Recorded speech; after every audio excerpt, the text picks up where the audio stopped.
E aí, pessoal do 8º ano, tudo certinho? Vamos dar início aí a mais um estudo semanal. Geografia, hoje, 22 de junho, segunda-feira. Assunto Estados Unidos da América. O que nós conversarmos hoje aqui não irei cobrar na PS, tá? A PS, o conteúdo da PS, já coloquei no grupo aí, volta um pouquinho para dar uma olhadinha nas mensagens. Dica que eu dou em relação a PS, dá uma olhadinha nos vídeos anteriores, dá uma olhadinha nas atividades que vocês já fizeram em relação a Estados Unidos. O que irá cair na prova é a apostila 2. Assunto de hoje, não. Ficará para a próxima, tá?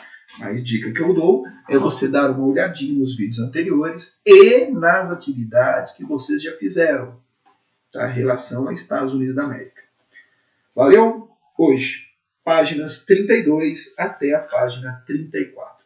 Falaremos um pouquinho aí sobre esse sucesso dos Estados Unidos, esse crescimento econômico dos Estados Unidos. Tá? Para isso, um pouquinho de PowerPoint e aí a apostila de vocês. Ok? Bem, primeiramente, a apostila. Então vamos lá na página 32. Para isso, vamos compartilhar aqui uma tela. Para isso, diminuir essa cara horrorosa minha aqui.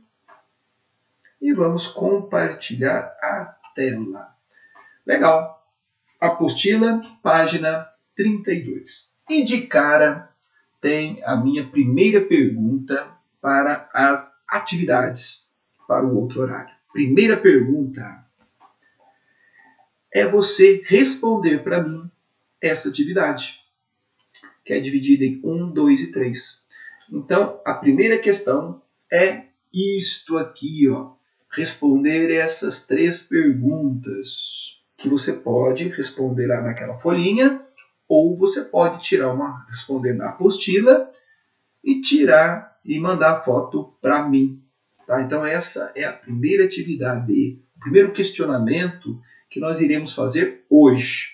Repito, como tem feito nas últimas semanas, alguns questionamentos durante a videoaula. O primeiro questionamento, a primeira questão é essa aqui. É a página 32. Bem, vamos imaginar a seguinte situação. No capitalismo, de acordo com esse pesquisador austríaco, que Schumpeter, aqui como se tivesse não tem um acento, mas é Schumpeter, um austríaco, ele propôs o seguinte, que o capitalismo tem ondas, e nessas ondas, alguns acabam indo melhor nessas ondas. Então o capitalismo tem momentos de desenvolvimento e momentos de crise, momentos de desenvolvimento e momentos de crise. E nesses movimentos, nessa onda de crise e evolução, alguns acabam se dando melhor, se adaptam melhor ao sistema. Então, Schumpeter, o processo de inovação é cada vez mais rápido em tempos da internet. Então, esse austríaco bolou ondas de desenvolvimento capitalista. E como é que está a situação dos Estados Unidos nessa história de ondas? Agora vamos discutir. Primeira questão. Em qual dos ciclos se iniciou o grande crescimento econômico dos Estados Unidos? A resposta aqui, na terceira onda. Na terceira onda. Porque olha a terceira onda. Começou ali em 1900. O que estava acontecendo ali? Veja o contexto. Guerras mundiais, né? Aí vai ter a Primeira Guerra, vai ter a Segunda Guerra. Aí você já vai ter o declínio da Europa como superpotência, né? E essa ascensão dos Estados Unidos. Portanto, ali começou esse crescimento econômico dos Estados Unidos quando comparado aos outros países do mundo. Portanto, em qual dos ciclos se iniciou o grande crescimento econômico? Foi na terceira onda. Atenção na atividade, hein? Para que eu não devolva a atividade. Na terceira onda. Como o contexto internacional favoreceu esse crescimento econômico? Bem, qual era o contexto internacional? Crises internacionais, como a Primeira Guerra, como a Segunda Guerra. E isso acabou tornando os Estados Unidos um grande fornecedor para o mundo, aproveitando a decadência europeia. Esse era o contexto. Porque até então o mundo era dominado pela Europa, pela megapotência Europa. Mas como a guerra mundial acabou afetando muito a Europa, os Estados Unidos aproveitou do momento, daí iniciou o seu processo de império. Começou a se portar como o grande líder mundial. Portanto, ali, na terceira onda, começou o processo do crescimento econômico, né? Esse avanço fora do comum do avanço econômico dos Estados Unidos.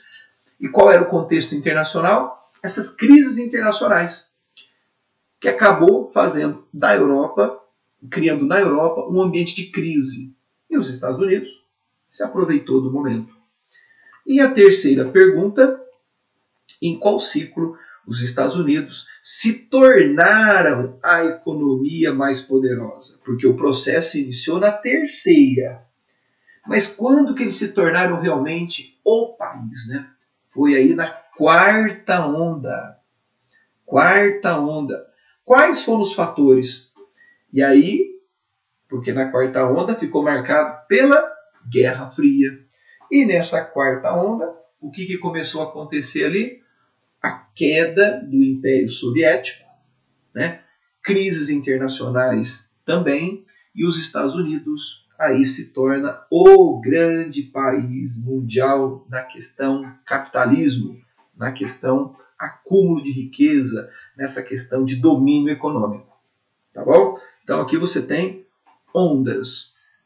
Na terceira onda começa esse processo de domínio americano, o contexto histórico, né, o que estava acontecendo no início do século XX. E na quarta onda, os Estados Unidos se firma como potência mundial, motivado também por crises internacionais, motivado também pela queda do Império Soviético. Esta é a página número 32. Bem, aí vem a 33. E nessa 33, a grande recessão e o crescimento de outras economias. Bem, como Schumpeter acabou citando nos seus estudos, o capitalismo tem algumas crises. Crises essas onde alguns países se dão melhor, outros nem tanto, né? E no ano 2008, pintou uma crise no mundo. Para isso, vou usar aqui um slide. Tá? Vou usar aqui um slide. A crise econômica mundial que começou nos Estados Unidos e afetou o mundo todo. Foi a crise do subprime. Crise do subprime. E agora então vem meu segundo questionamento para você aí, aluno do 8º ano. O que foi a crise do subprime? SUB'. A crise do subprime. Basicamente foi o seguinte: no início do século XX, dentro dos Estados Unidos, alguns investidores acharam um mecanismo ali para ganhar dinheiro. Qual era? Oferecer casas, oferecer crédito a pessoas que não tinham imóveis.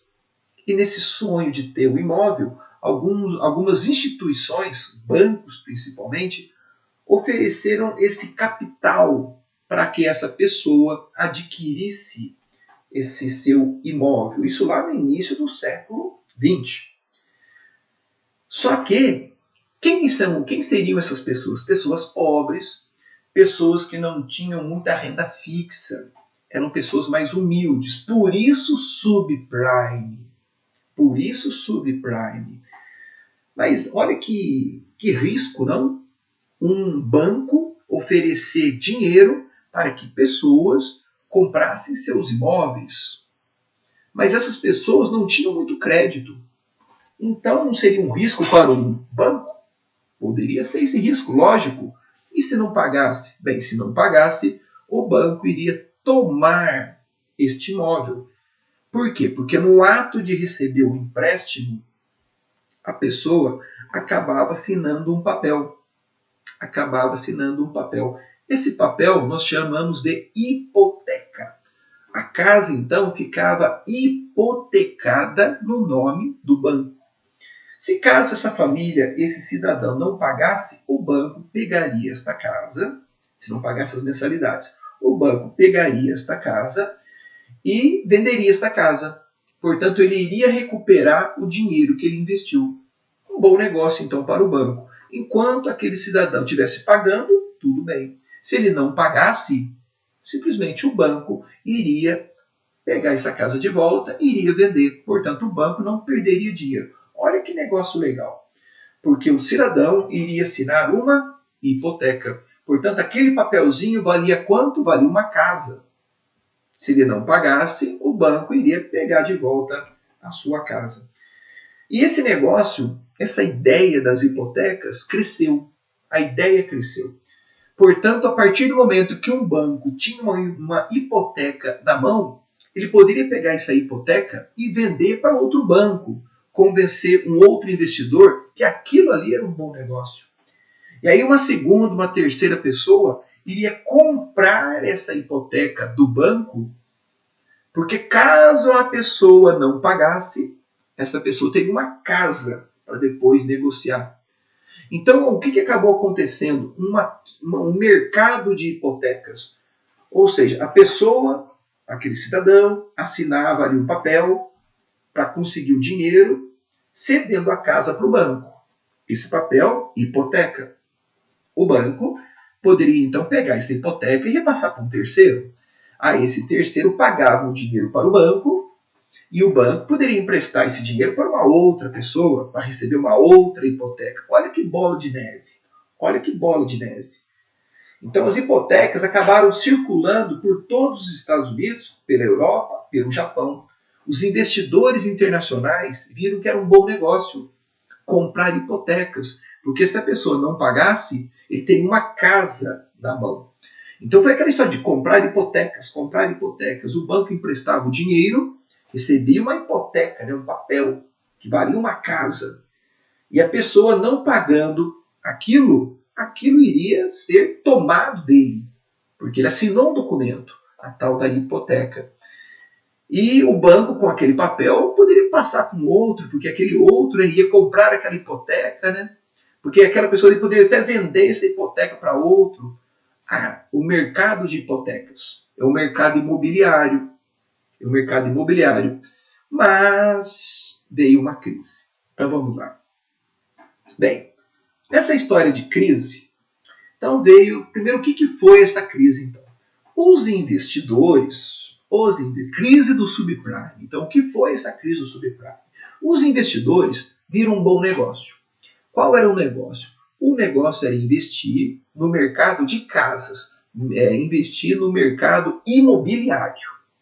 Os investidores, os bancos, as instituições financeiras acabaram encontrando pessoas que tinham desejo de ter casa, o sonho de ter casa.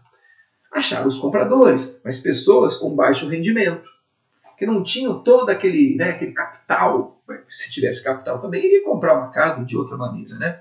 Pessoas mais pobres, pessoas mais simples.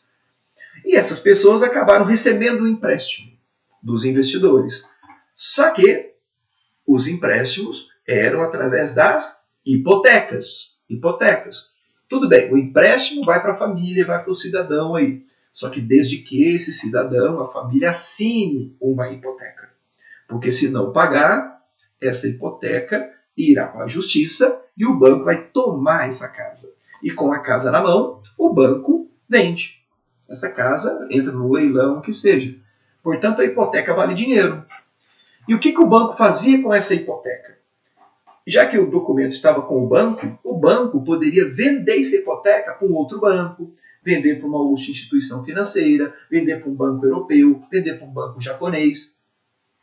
E com esse dinheiro, o banco, que agora vendeu a hipoteca, ele poderia investir em outra família, em outro cidadão que queria uma casa.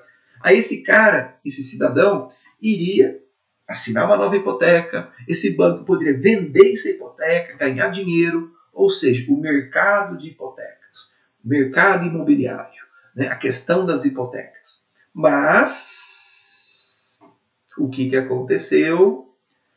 Esse negócio estava dando certo. Até que o governo americano resolveu aumentar os juros. Os juros. E no aumento dos juros, a pessoa já ficou com dificuldade para pagar as mensalidades. Ah, mas tudo bem, né? Aí o banco foi lá e tomou a casa. Tomou a casa. Vai vender para quê? Porque aconteceu uma crise nos Estados Unidos e devido a esse aumento de juros, muita gente começou a não pagar as suas casas. E aí as hipotecas entraram em ação, né? Os bancos entraram em ação. Começaram a tomar essas casas, Mas vender para quem? Agora tem um monte de casa sobrando. Nessa crise aí, as prestações aumentaram. Nessas prestações aumentaram, o cidadão não conseguia pagar a mensalidade. Aí devolveu para o banco. Mas o banco também não estava conseguindo vender a casa. Porque muita gente começou a devolver a casa e como tinha muita casa devolvida, o preço das casas caiu. O preço caiu das casas. E como o preço caiu, o banco então viu que começou a perder dinheiro. Não tinha mais muito comprador, porque o desemprego estava muito alto. Então, não estavam mais vendendo as casas. E as casas perdendo valor. Porque muita gente estava devolvendo as casas, porque as prestações aumentaram o valor, porque o Banco Central americano aumentou os juros. E no aumentar o juro, aquele coitadinho que recebeu, né, aquele financiamento, não estava mais conseguindo pagar. As prestações aumentaram. E nessa história das prestações aumentarem, devolveu a casa por causa da hipoteca, né? Que era direito. Então, o banco foi lá e tomou a casa. E agora era um banco europeu que tinha comprado aquela hipoteca. Era um banco japonês que tinha comprado a hipoteca. Os investidores começaram a perder dinheiro. Porque ele comprou uma hipoteca com o sonho depois de vender a casa e ganhar dinheiro. Só que ele pegou a casa, mas não vendia a casa. Porque a hipoteca lhe garantia o direito da casa. E o banco pegou a casa. Só que não tinha cliente para comprar a casa mais. Porque a crise era grande ali nos Estados Unidos. Deu uma crise interna ali nos Estados Unidos e estava dando muito desemprego. Os juros aumentaram. E nisso deu um problema. Foi a chamada crise do subprime. Portanto, a crise do subprime, aí nessa página 33, é quando houve uma oferta de imóveis. Essa oferta de imóveis, onde aqueles que compraram não conseguiam pagar o imóvel. E como eles não conseguiam pagar o imóvel, a oferta era maior que a demanda. Tinha muita casa sobrando ali. E o que era comum nos Estados Unidos? Esses imóveis abandonados, que o banco não conseguia vender a casa. Porque a pessoa já não mora mais ali, porque entregou para o banco. Só que o banco não conseguia vender a casa. Por quê? Porque não tinha cliente. Estava tendo muito desemprego, né? Os juros aumentando, a mensalidade era alta, ninguém queria comprar a casa. E nisso tudo, perda de valor do imóvel. Aquele imóvel que valia 200 quando o banco pegou, já começou a valer 190 e não vendia, 180 e não vendia, 150 e não vendia. Essa crise interna foi chamada crise do subprime. Foi uma bolha imobiliária, um negócio crescendo, porque muito banco europeu acreditou nisso aí, o que estava acontecendo nos Estados Unidos. Banco europeu e banco japonês começou a comprar as hipotecas lá dos Estados Unidos, imaginando que ele poderia vender essa casa depois. E não vendeu. Porque a casa, não tinha cliente para comprar a casa. Deu uma crise lá nos Estados Unidos, como as mensalidades acabaram ficando caras, porque o Banco Central dos Estados Unidos aumentou os juros, então ninguém mais se interessava por essas casas. E os investidores perderam dinheiro. Isso foi a crise do subprime nos Estados Unidos. Mas foi uma crise que aconteceu nos Estados Unidos e afetou o mundo todo. Por quê? Porque no capitalismo você pode investir em qualquer lugar. Então, muito investidor da Europa, muito investidor japonês, acabou acreditando nisso de ganhar dinheiro vendendo casa nos Estados Unidos. Só que não deu certo. Foi a crise do subprime. Então, a crise do subprime foi uma crise imobiliária nos Estados Unidos. muita casa para ser vendida, só que não tinha comprador, porque os juros estavam altos. Então os grandes investidores começaram a perder dinheiro. Bancos quebraram. Bancos dos Estados Unidos, bancos da Europa, bancos do Japão. Foi a crise do subprime. Bem, isso está na página número 33. Os bancos sofreram duros golpes. Aí teve a ajuda do governo, mas foi um golpe meio complicado ali no ano 2008. Então, no ano 2008, a crise do subprime. Então, essa foi a minha segunda pergunta. O que foi a crise do subprime? Ok? Vamos partir agora para a apostila de vocês. Voltemos na apostila. Então, aqui, ó, crise do subprime. Aqui tem uma explicação, ok? Então, repito, a minha primeira pergunta de hoje é essas 3 perguntinhas aqui. No primeiro questionamento é a página número 32. Meu segundo questionamento é o que foi a crise do subprime. Meu terceiro questionamento, ele vai ter a ver com o quê? Né? Ele vai ter a ver com alguns países. Porque nessa história de crise, como eu citei, alguns ganham mais, outros ganham menos. E nesse mundão de Deus aí, alguns países começaram a se destacar. E vem minha terceira pergunta agora. Quais países formam o grupo dos BRICS? Quais países formam o grupo dos BRICS? Quais países? Resposta: Brasil, Rússia, Índia, China e África do Sul. Bem, e nesta mesma pergunta, por que esse grupo é tão destacado internacionalmente? Por que este grupo é tão importante economicamente? Bem, os Estados Unidos, lógico, são supremos. Mas, nessa terceira pergunta, então, que é dividida em A e B. Terceira A. Pergunta: quais países formam o grupo dos BRICS? E por que este grupo de países é tão importante para o mundo de hoje? Bem, essas crises mundiais aí acabaram formando um grupo de países meio especiais, chamado BRIC. Brasil, Rússia, Índia, China e África do Sul. Os BRICS são países emergentes. São países emergentes. O que é um país emergente? Um país emergente é aquele que ele é um país industrializado, é um país rico, mas com gravíssimos problemas internos. Com gravíssimos problemas internos, como a desigualdade, né? Como algumas questões internas, como corrupção e por aí vai. Mas, nesse terceiro questionamento que eu faço, repito a terceira pergunta: quais países formam o BRIC e por que esse grupo é tão importante para o mundo? Bem, os 5 países, né, os BRICS. Por que são importantes? Vou aumentar a telinha aqui para você ficar esperto.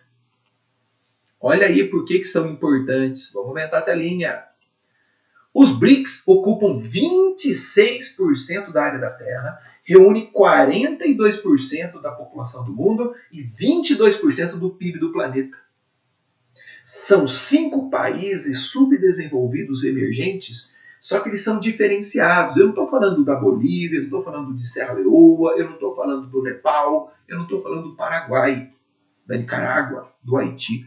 Eu estou falando de 5 países emergentes com altíssimo potencial de desenvolvimento. Só que é lógico, eles ainda têm problemas internos. Cada país dos BRICS tem uma qualidade. Por exemplo, o BRIC, todos são grandes. Mas quando você fala de B, Brasil, você vai falar do seu potencial agrícola, do seu gigantesco potencial agrícola, além de potencial mineral também, mas principalmente o poder agrícola. Quando você fala de Rússia, você também vai falar do seu poder mineral, você vai falar do seu poder militar. Quando você fala de Índia, você também vai falar do seu poder mineral. Aí você vai falar de uma característica que eles têm, que, por exemplo, lá todo mundo fala inglês.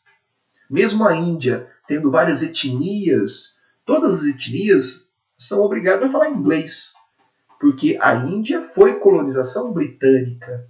E os investidores, né, buscando uma mão de obra, olha lá, na Índia todo mundo fala inglês. Olha que ideia legal.